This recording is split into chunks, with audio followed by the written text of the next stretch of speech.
be interesting, definitely. So it's funny because remember how the last time I was talking about Goblin? I was talking about his set at Let's Make Moves versus Void. Oh, right. And it actually went to game 3, last stock, last hit. So now that the game has progressed and both of these players have a way better understanding and movement capabilities with the game, I'm interested to see how the run back for the set is going to be. For sure, absolutely. All right, Pichu right now just trying to get on the hunt. Roy playing this super smart. He got a couple of hits on Pichu, and he's just playing it perfectly, making sure he doesn't take unnecessary damage, because right now, as soon as you get hit one time, it's already almost even. Exactly. Of course, Void definitely hitting super hard. As long as he doesn't hit it with the tip of his sword, you want to go for that hilt, being the sweet spot. Right. Ooh. Oh my goodness. I got a little scared right there. Yeah, I thought he was in free fall, but no, he's okay. He took a hit, so of course he can just up B immediately again. But look at all the damage he took from that. He took a lot of damage, but I do like how Goblin is using these platforms to his advantage to just mix up his own landing and movement around Void. And he needed to land on the top of that right there because Void was so ready with the forward smash punish on landing. Yeah, and Void throwing out that jolt to interrupt Goblin, holding on to that special. Does not want to get hit by that, especially when he has to. Oh wow, he really. Yeah, I was gonna say he really was gonna go off there with the fair, but Goblin was not gonna be able to come back from that. Yeah, because that man jumped as soon as he got, right before he got hit by the forward tilt. So yeah, unfortunate spot. He's gonna have to try to come back, but Void did not allow it. All right, now at a disadvantage state, he's gonna have to push the aggression. So of course it's gonna open up more opportunities like this for Void. Okay with the up B. Don't just land on me like that. Exactly, and that was a really good option from Goblin just because that was the call out on Void jumping on top of him, since, you know, Void was trying to go for his conversions right there. Goblin retaliating back with the up B, being as strong as it is, taking out Void's first stock. Right, and he went for another risky up B right there, but good on him to not land on the platform, because that's where it looked like he was going to go, and that's where Void put his punish, but that's not where he landed. Went right through. Smart.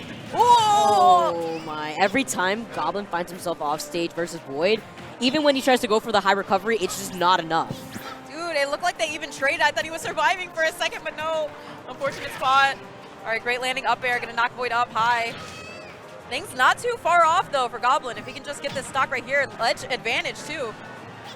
Oh, yeah, but that weak hit of the up tilt, though, coming out, actually sending Void at a pretty weird angle, so he wasn't going to follow up, although he has to go for that high recovery. Great option, actually, because he has the hitbox coming out above the ledge to negate Void from trying to contest him. Right, and I'm surprised he had that down smash right there, and he actually delayed it for a while to try to shield poke, but he let it go a little bit too early. I'm surprised he didn't just keep hanging on to it. Definitely would have caught Void.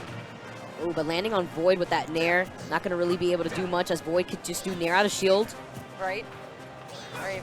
Trying to play the safe, man. Void just backing away, throwing these little lightning jolts, coming in when he knows he has it. Okay, but the grab. And that was funny, too, because Void just literally ran at him while Goblin had to roll back to try to get to that grab. Exactly. It's like intimidating little thing coming at me. Like, what is this? He's horrifying. Okay, oh, that sniped him. Okay, he had to air dodge back to the ledge, but able to make it. But now the grab situation, watch out! He didn't watch out. No, he didn't. I tried to warn him. It's like, no, he saw that coming, I think. Yeah, so he's definitely going to go out right there and lose game 1 to Void, but kept it relatively close. I feel like if he had directional air dodged a little bit more, it could have helped him get back onto the stage at least a lot safer, because every time Void hit him off stage, Void was just able to take advantage either with a fair to try to clip him, even going for the down air when he was below the ledge. It's like, even with the active hitbox out from his up B, that Fire Sword wasn't going to be able to save him from Pikachu's down air. Like, yeah. Scary stuff, but we're going to go over here for game 2. This is Yoshi's Brawl. I love the music to the stage. I always call them each other's name. Yoshi's Island and Yoshi's Story. That's a story, right? It's a story. Okay, yeah. See the fast fall on the nair. Oh, I like the attempt on these down tilt pokes as well. I saw that at the beginning of that first game, but I felt like as the game progressed, he wasn't really doing it as much. Right. I think he does it a lot at the beginning. Okay, he's going to go for that, but smart on him to just jump out of the way and not take a punish for it. And I actually don't know about taking Void to the stage. I remember when we were staying with him in Cali, he was telling us how he likes slanted stages because he's able to get his down tilt a little bit easier on edge guards. Yeah, that and like he low profiles a lot easier. Yeah, that Thunder though, like catching him right above the ledge like that, so close to the blast zone. Ooh, Void's just doing such a good job at not trying to over-convert as well. Like you see, he's not trying to overextend. He's actually just hanging him below these platforms to try to hit him with these up airs. And using that directional air dodge, too, to land himself safely onto the platform. Just kind of mixing up how he's going to land so that Roy can't catch him too easily. And it's funny because I was going to say, Roy does a really good job at just taking care of Pichu stocks relatively easily. Just because Roy just hits pretty hard. It's so disgusting. Yeah, it hits hard and it deals a good amount of damage overall. Right. And a good retreat to the ledge right there to just back away from Roy. And kind of having him like in a disadvantage state this entire time, just Void looking so comfortable. I like that spot dodge into side B right there too. Yeah, very smart. That spot dodge cancel thing is actually a thing. Like in between your cooldown from your spot dodge, you can just input a special and it can come out faster. Oh, Ooh, no. Drag down from the fair into forward tilt. And I don't think he meant to land on the stage with that directional air dodge. He wanted to grab the ledge, but just a little bit off the mark. Yeah, quite unfortunate spacing there. Right, and gotta be careful. I love the spacing on that up B. Make sure that Void can get a spike. Yeah, I felt like Void, the moment he realized that he had to go for that low recovery, he kind of like drifted back to see what he could do at that moment. And I'm a little scared of his down air here. Right, and I really also enjoy seeing the way that Void will sort of space on the ledge to force somebody to recover the way that he wants them to. He's not always going for that spike. He just wants you to land a certain way. Exactly. You see how he tries to go down there too to try to call out the jump call. With his back turn to him, you already know what he's going to look for. A parry into forward tilt. Sheesh. Oh, and going really low to try to cover Roy, but of course he goes a little bit higher this time to avoid him. Dash attack. Oh, he tried to pop out a shield right then to get a punish, but of course it's a multi-hit move. Yeah, the multi-hit move on there, sending Void back. Sometimes just coming back aggressively is the play if you notice that your opponent is playing extremely defensively without their shield.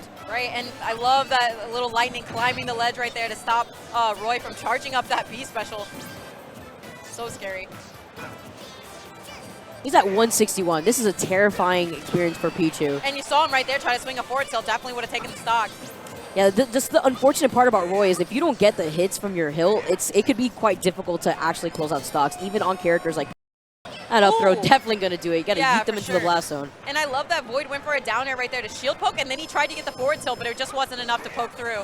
But so smart. He knew it would damage the shield enough so he could get through a little bit.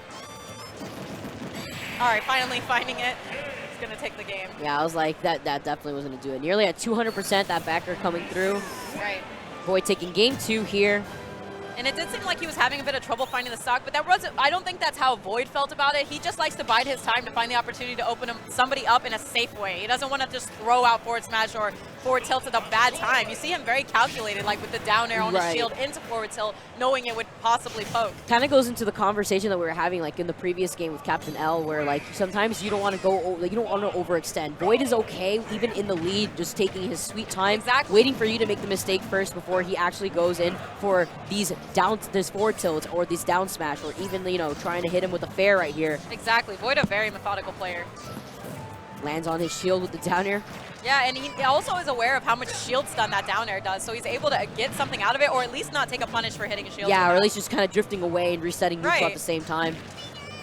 This directional air dodge allowing Goblin to get back onto the stage, although Void's not going to be able to capitalize and punish him for it. Oh, he waited so long and then drift away for the back air. Smart to go above the ledge a little bit with that up B. Yeah, having that hitbox out there to contest Void, that counter coming out. Yep. It's like the first one we've seen Goblin do. Yeah, that's the first. Yeah, actually, that is the first counter that we see all of a sudden. Oh, do you see how far back that sent Void, and he was still able to dash up and. Oh my, I thought that sent him up. I didn't even think the spike came out. I thought it actually just sent him up. Right, and surprisingly, the forward tilt able to take it all the way from the right side onto the left blast zone. That side B almost enough. We saw that thing kill earlier, man. I guess he didn't get the right angle for it that time. Yeah. Oh, he goes for the get-up attack, actually, to try to contest Void from hitting him from below the platform. But Void, again, showing his patience to us. Yikes, and he had to air dodge off stage and drift so far away because Void was chasing him still. So scary. Right now, sitting in center stage, but he still has to be the one to push the advantage. He wants to kind of play it back like we saw him doing earlier, just swinging aerials to set up a wall with his sword. But Void, I mean, he's in the lead here, and he's not going to allow it. Yeah, if anything, I feel like Goblin's just playing as patiently as he possibly can, holding a lot more shields and just kind of slowing down his own gameplay. And using the jolt to ride up the wall to stop that situation from even happening. Void not even wanting to put himself in that spot. And he delayed it for so long, too, before he went for his quick attack to get back to the ledge. He's like, wait, no, you get him first. Okay, exactly. He was like, I'll follow up after this. Yeah. Like, I'm not even going to try. I really love the throw combo into down air, going for a thunder afterwards. Oh, he had the read on the roll, too, but just a little late. Doesn't matter, though. There it is. Yeah, he throws it out 3 times. Of course, one of them is going to definitely hit. The moment he saw that Goblin was going to go behind him, he was able to follow up with the forward tilt there.